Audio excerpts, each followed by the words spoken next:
Welcome to the latest AX Semantics Meetup.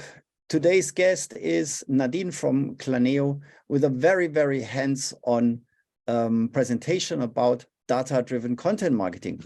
Don't forget to subscribe our channel so you will never miss one of our videos. See you soon. Yes, today we'll talk about content marketing, data-driven marketing. We would like to understand what customers want, what their needs are, and today we'll talk about this with Nadine from Claneo. Some of you might know Claneo. She was our guest some time ago, and now she's with us again. So nice that you are here. And yes, so I'd like to keep it brief. I am looking forward to your presentation about data-driven content marketing. So please be so kind and share your screen, and you can start your presentation then. We have 35 minutes for the presentation, and then we'll have the time to ask some questions. So can you see the screen? Yes, we can. Perfect. All right, then I'm going to introduce myself briefly. So thank you so much for the introduction. I've worked at Claneo for 2 years now.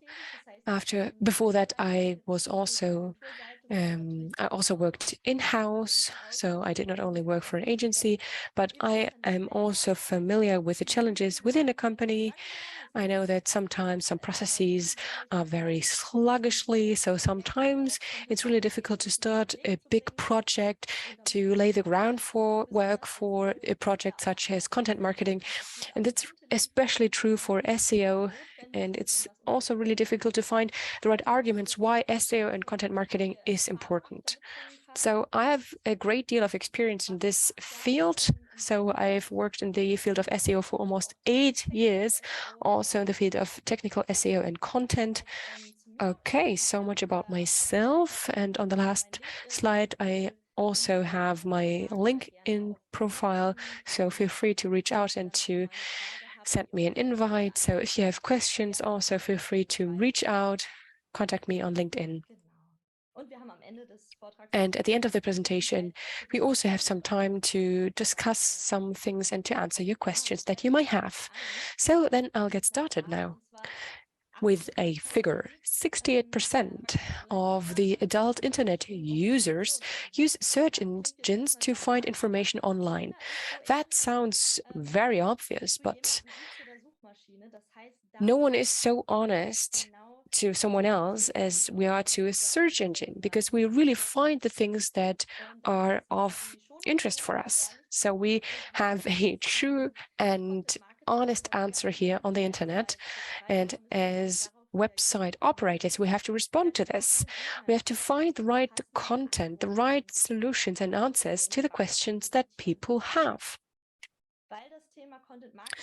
Content marketing is a very broad topic, and there are many definitions about content marketing. So what do we understand? What is data-driven content marketing for us? We understand it as an interface between the SEO area and between content marketing, where a lot of issues are involved as well. There's PR, content, and also other information that is part of content marketing. And then there's this interface where we want to find out what people are searching for, what our target group is searching for, and how we can transfer our knowledge to our target group. And this is the interface that we are talking about.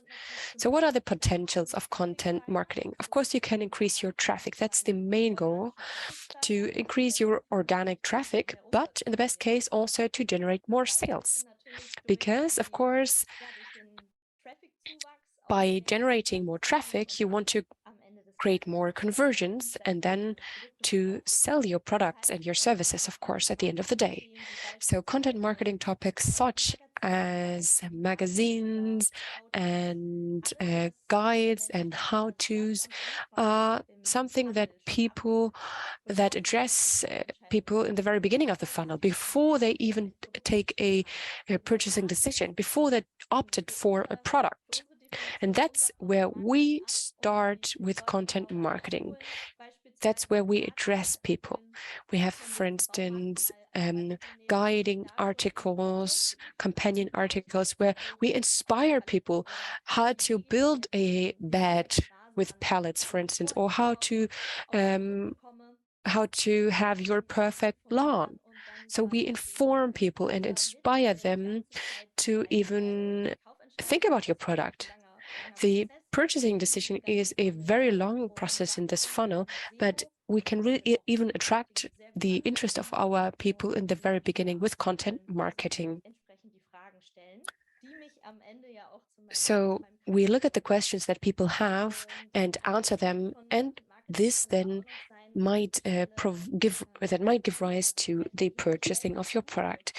Maybe you might also have conduct a study, for instance, that you can send out to journalists or other publishers, and you can say, look, we are experts here on this in this area, and we had a study for a customer. It was about showering. The customer conducted a study on how people in Germany take a shower. What's the water temperature they use when showering? And especially as regards saving energy, this study was also being used by other companies. So this study really increased an awareness in people, and it also increased the brand awareness in general. So these are the two functions and two potentials that content marketing has. So this is the data-driven content marketing process. I've outlined it here for you. It always starts with a status quo analysis. First, I have to look at what do I have on my site, on my website already. What is there? What have I done? And is there a magazine maybe already? Or what do my product category pages look like? Do I answer all the questions that my users have? Or are there some content gaps? What do my competitors do? Maybe they have a comprehensive magazine, or they address issues that I'd like to focus on as well. So maybe my competitors are already addressing my target group. So I also have to look at the potentials. How much should I invest? Because of course I don't have an unlimited number of funds. So I really have to invest in the right topics. I cannot just produce numerous articles, but only 3 of them are clicked on per month. To prevent this, I'm going to show you some tools that will help you to really assess the SEO potential in this matter. And this is then a great basis for the general data marketing work. And the second step is to understand the needs of your target group. What questions do they have? What is important for them? What issues should I address and cover to address the need of your customers? The third step is about drafting keyword and content strategies. You define and extrapolate the keyword set. You define what you want to cover and how you want to place your website, and what landing pages you might have to create, which landing pages are missing. And the fourth step is about creating content, creating new content, or maybe you want to adapt and work on content that you already have. So it's worth to look at what you already have and to optimize this, because this is easier when you want to have a good ranking than just starting from scratch. And last but not least, monitoring, because you have to know what you have achieved with your effort. After 3 or 4 months, you should definitely monitor your performance. You should monitor the clicks, the rankings, and observe it, and to show where you might to improve or change some of your steps. Sometimes you might have adjust some things, because SEO in general and content marketing is not something that is just done then. It's an ongoing process, because you have to start this cycle again and again to be up to date. Before I continue, I'd like to know whom of you undertake data-driven content marketing. Is your content strategy based on data tools? Feel free to write something in the chat. Don't be shy.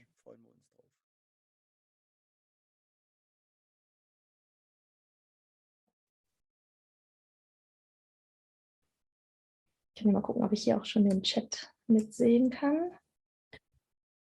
So are there some answers in the chat already? Tamara says no. Unfortunately not. Maybe Tamara, it's great that you're here today. Yeah, fantastic that you're here. We'll show you some tools, so it's good that you're here. Yes. All right, then I'm going to continue. We don't want to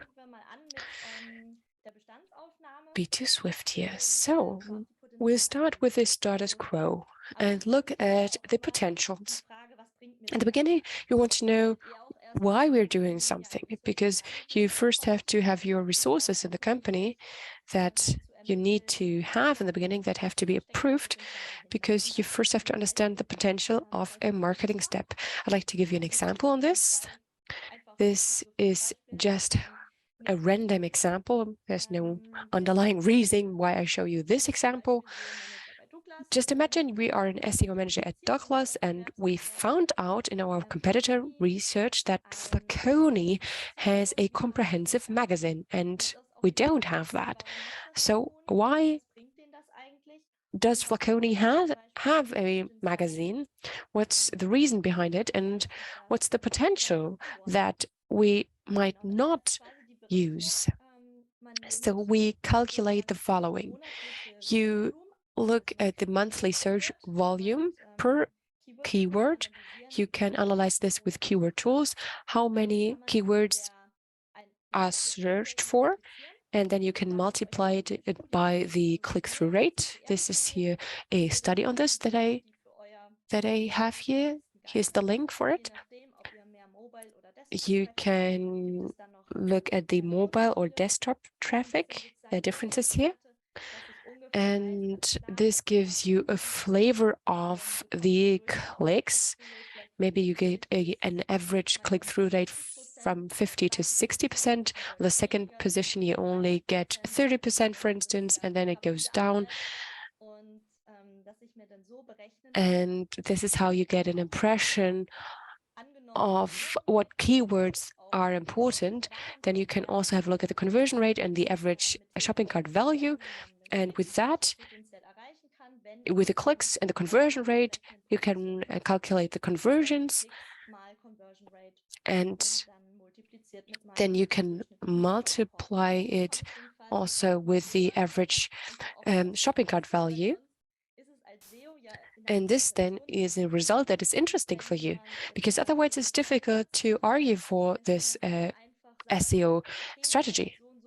So you can say, okay, we spent this and this for this marketing campaign, but in the end, we generate a certain amount of sales. So this is something that is worth arguing for. It's difficult for SEO, but if you have a certain ranking at Google, you can assume that you will generate a certain amount of clicks, and with that, also a certain amount of sales.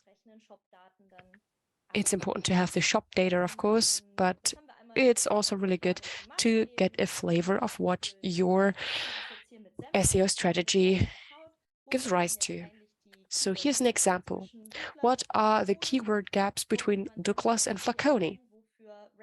You can see that Douglas is not ranking for certain keywords, but Flaconi does. And then we calculated here the search volume, the click-through rate, the clicks, the conversions, and the sales. So we multiply the conversion rate with the CDR and the average shopping cart value, and this then brings us to the number of the amount of sales per month. Of course, it's the sales per month. Of course, it's the monthly sales. Yes, for sure. People search for hairstyles for men. You see that it is searched that 40,000 times, and then you have the clicks and almost 40 conversions that are generated on the website, and then the number of sales. No, the conversions.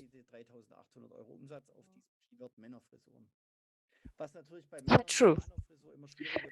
It is difficult because I don't have that much hair, right? Yes, no, yeah, okay.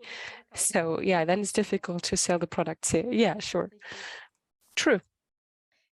All right. So if we have a look at the entire year,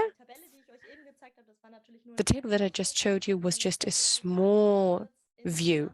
If you take into account all the keywords, of course, you get this result.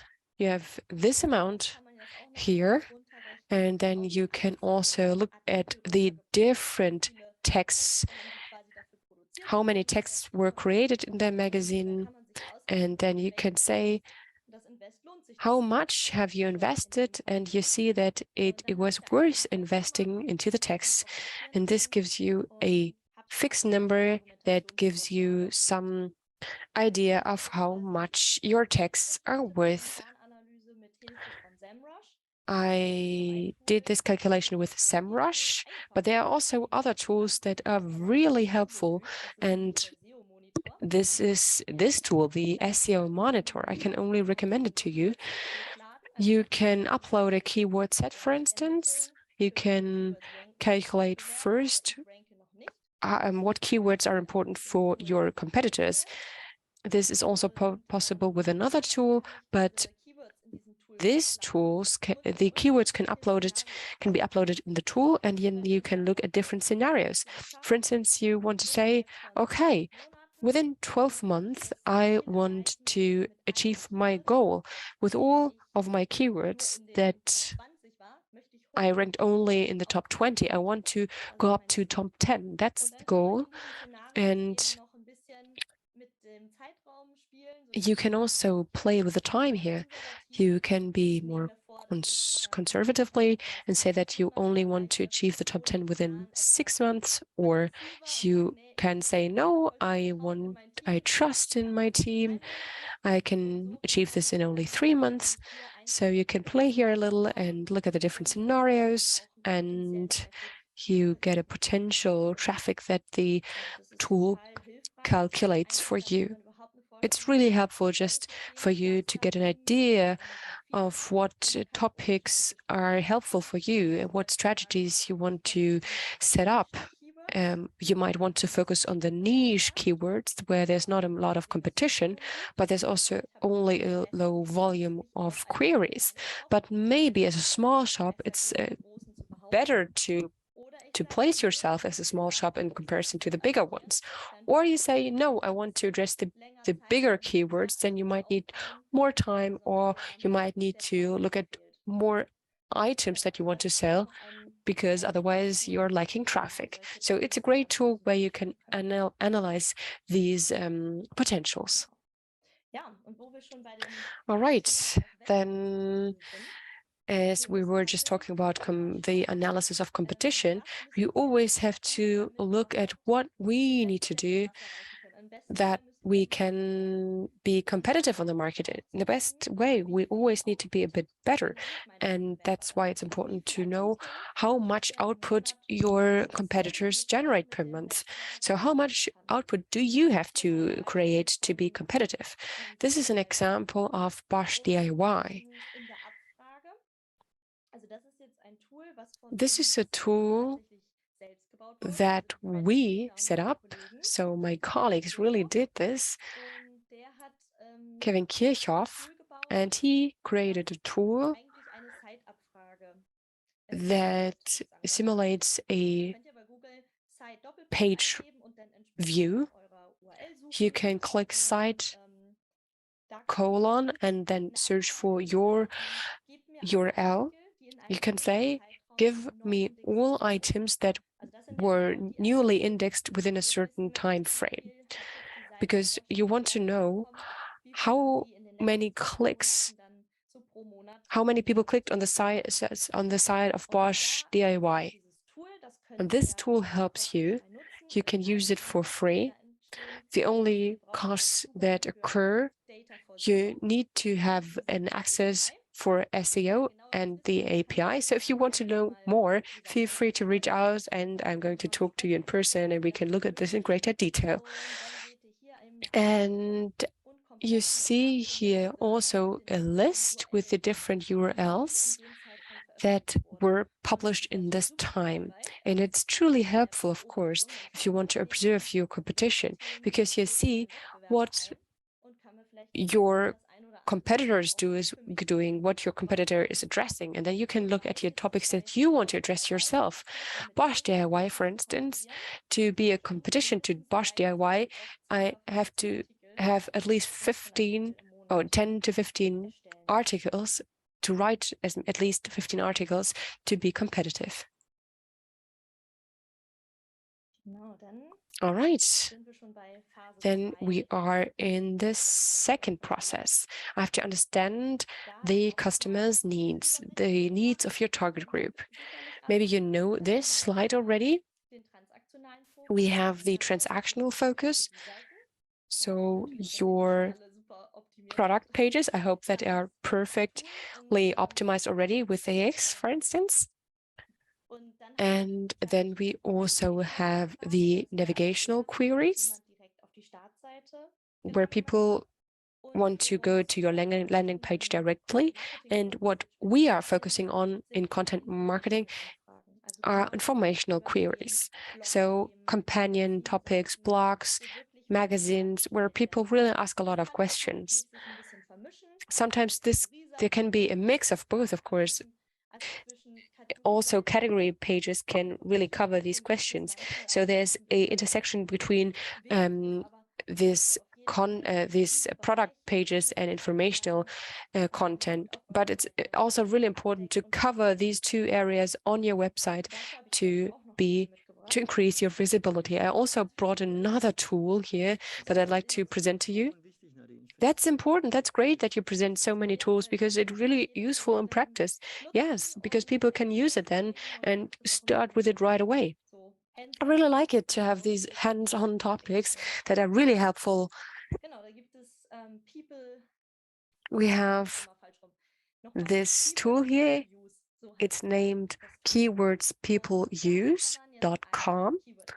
You can enter a keyword here, for instance, hairstyles, and then they create a mind map where there are these question clusters. And you can see what people are looking for. Just imagine here, if you want to open up a new area for the hairstyles, just imagine I'm Schwarzkopf and I want to have more content on hairstyles, for instance. Then you have clusters here such as which hairstyles are suitable for women of a certain age. And yeah, I can look at these topics and I know what is important to answer the question of my target group. And that's how I can have a basis for my content strategy. All right.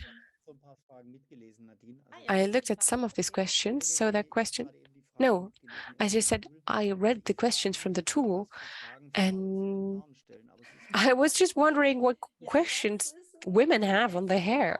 Yeah, true. This is why we have to look at the data, because you only have the situation where that you think about your own perspective. I think it's really great that you have all these questions here. Yeah, sure. True. Yeah, I really like this, because you really get an insight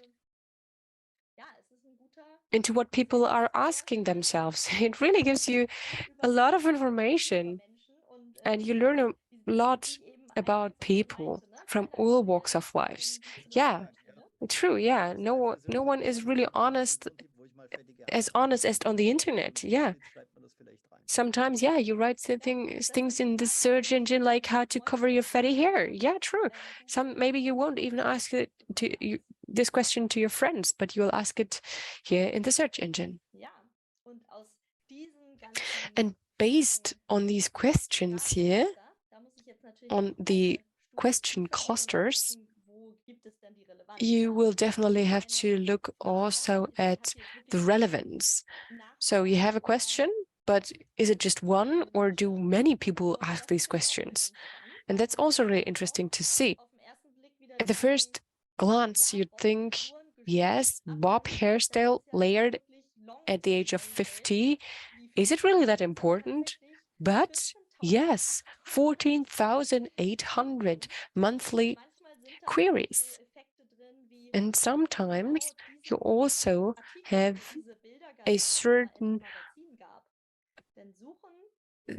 if this article was in a magazine already, many people really look for this article.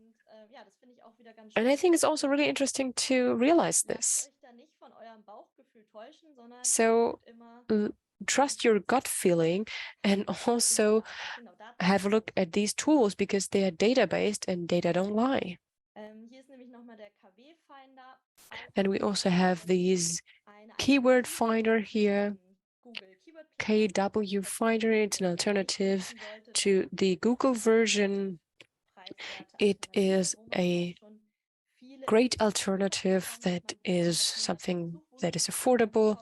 You get the monthly search volume, but you also get an insight into whether it's difficult to address these keywords, this keyword. Do many competitors focus on a certain keyword or not? So you can choose your keyword cluster that definitely fits your brand and that are also realistic to address. Because of course, it's not worth just looking at the big keywords and then at the end of the day, you don't even stand a chance of being competitive because it's only the bigger shops that are ranking first. So maybe you should start with a niche first and then work yourself up to the top. This is also a really interesting case because it occurs really often. People ask themselves, what do people search for? Is it a wash basin with a base cabinet or a base unit? Or is it really the sink with a base cabinet? And with this tool, you can see whether it's really worth it to have two different landing pages for it, or is it a synonym? Do users think it's the same thing? Or is it worth really working on two landing pages? And for this, you can use the overlap tool because you can enter two keywords here and compare it. And the tool then compares the search results and looks at what language pages appear. And if you have more or about the same percentage, then you see that there is a high overlap score. That means you only need one landing page to cover this topic.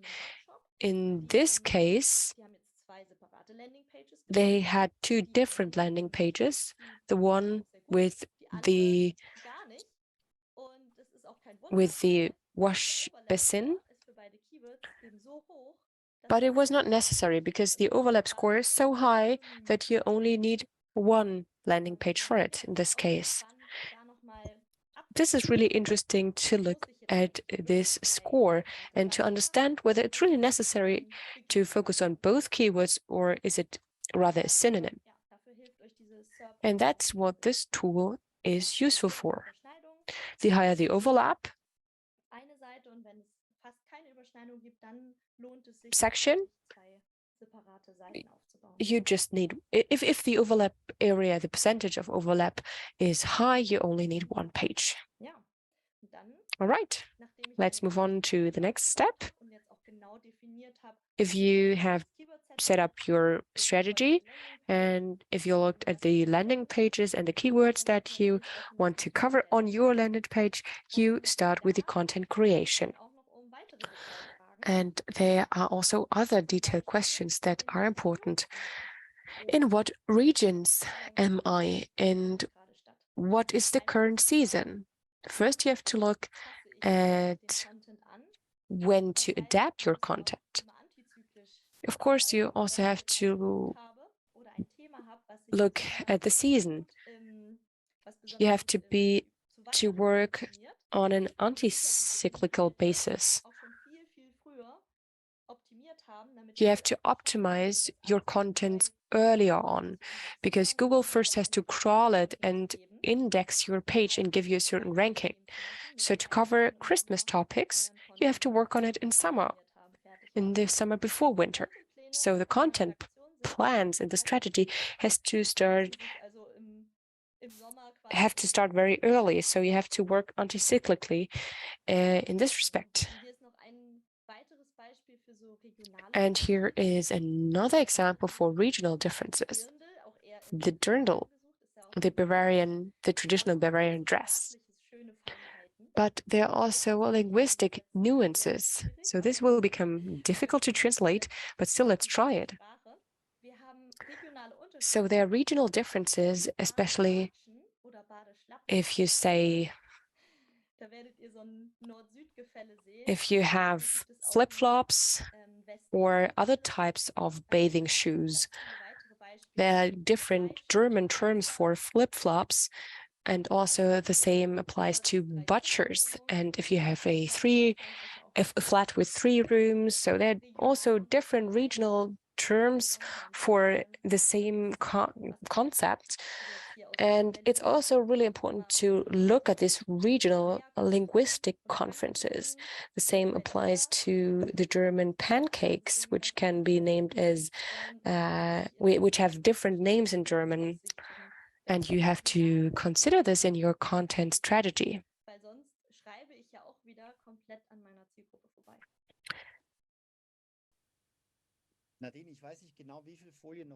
How many slides do you have, Nadine? We just have 10 minutes because then we would like to look at the questions. Yeah, we can do that. We are almost at the end of the presentation. We are here at the 5th step here. So we looked at all the different steps, we did the analysis, we created content, and now we have to monitor our performance. And we do that by having monitoring for your keyword set. This is a lot of work, of course, but I can truly recommend this to you. Sometimes you use Systrix or maybe other tools. Maybe you use Systrix, SEMrush, or Search Metrics, or whatever tool you use. For all your keywords, you get a visibility index. And this can be misleading because you want to know the performance for the articles that you just improved. So it's important to have a keyword set in your tool and to just look at the keywords that are of interest for you. You want to have a clear answer as for the keywords. So have your own visibility index based on the keywords and not based on the entire website. So this is the slide that we're going to look at later on, just to have an impression of the different tools that you can use in the different steps and phases. And then I'd like to show you 2 case studies where we put what I've just told you into practice and where we can see a great success here. Pattex, for instance, we created different content areas for this customer. We had the how-tos, the product guides, and the purchasing guide. And this truly paid off. At the beginning, you always think that this is like a marathon.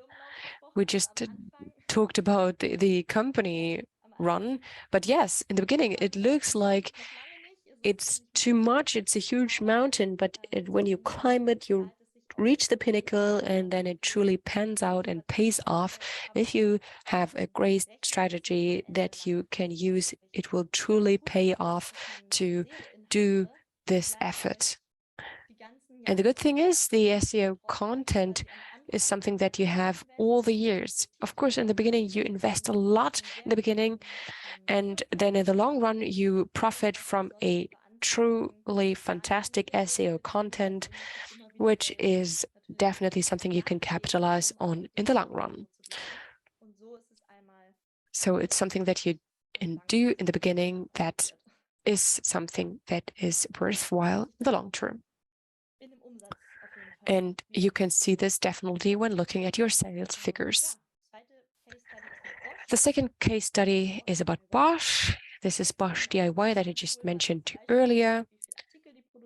They produce a lot of articles. They have 200 topics for their magazine. Here in this example, how to build your own bed made of solid wood, and it definitely paid off because this inspired people. It gave them inspiration to do things themselves. It inspired them to buy a battery driller, a screwdriver, for instance, also to build their own bed, for instance. So this slide should definitely encourage you to also address this issue and to make the first steps towards content marketing. All right. Thank you, Nadine. Thank you for your presentation. It was truly interesting. Now, do you have any questions? Are there any questions from our audience? Do you have any questions about this presentation? I don't see any questions in the chat, so I do have a question. So you did this analysis. You have all these processes. So what tools do you use to monitor whether your content production is the right ones? How long your content has to be? What is your favorite tool, for instance, for the production, for the generation of content, for handwritten content, so to say? Yeah, for text production. Yes, of course. So there are many tools that can support you.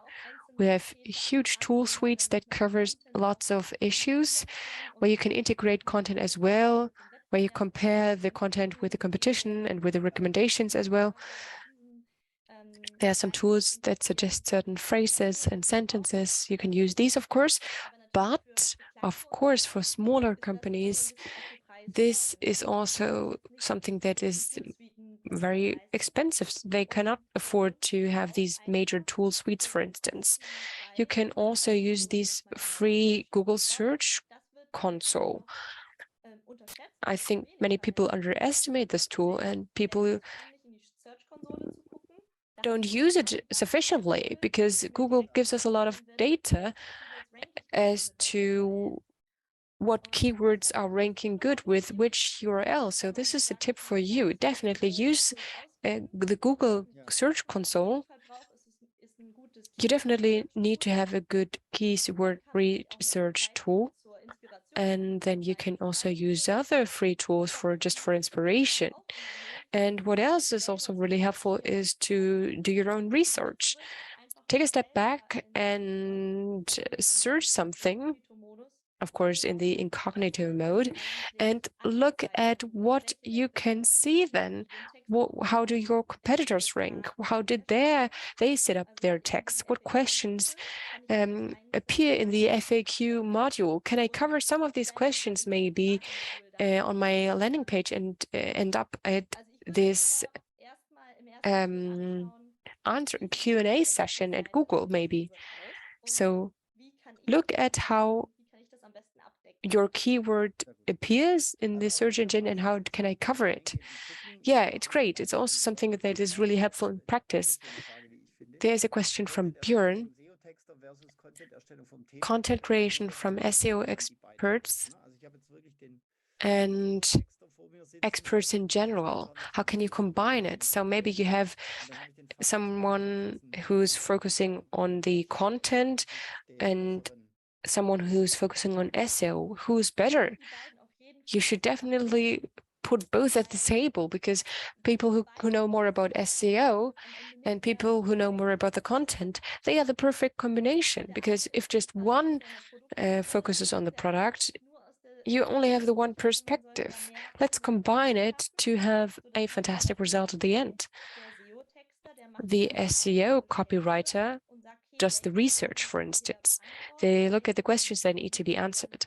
They look at what information needs to be entailed in a certain content. And then they get into contact with a product expert and obtains all the information from this expert. So it's something that should be done in collaboration. So first, they should work on a layout, and they can add information to this to have a combination of the knowledge of the SEO expert and of the product expert. Yeah, that's a great answer and a good assessment. You have a lot of experience in this. So this is our last meetup before our summer break, and Nadine really did great with her presentation. It was really fantastic. We're now at the end of our meetup. Heike, let's have a look at our survey again. What was the result? Yes, okay, there were so many answers. So I'm gonna show you the results right away. And you see that brainstorming is something that you do already to make your content more effective. And they also use these analysis of search engine queries, and you also look at your competitors.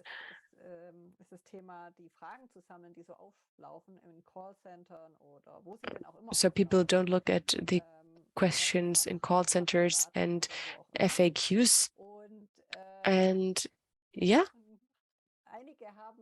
And some of you also say that they were happy if they already had some content at all. Yeah, it's really difficult to really get into contact with experts and to know what your customers are really concerned about and what they are dealing with. So at this point, thank you so much for taking part in this survey. And I also like to thank Nadine for your fantastic presentation. It was really helpful. I hope you all learned something from this presentation. So thank you also to my team for supporting this meetup and all the meetups that we had this year.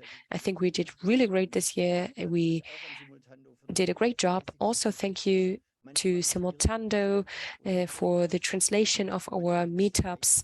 Of course, sometimes it was a bit difficult, but you really did a great job. So thank you also really much to everyone who contributed here to our meetups. And thank you also to our audience, to our visitors.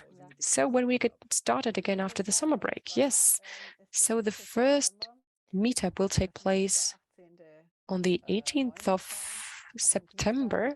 It's a Tuesday, and we don't know yet what this will be about. So we will have an exciting topic definitely by then. All right, then take a rest and have a great holiday. Nadine, are you going to go on holiday soon? Yes, I will, but I won't drive away because we're working on our house. Yeah, so great. So have fun building your house. Thank you very much to everyone. Stay healthy. I hope we'll see each other again after the summer break. Thank you. Bye-bye.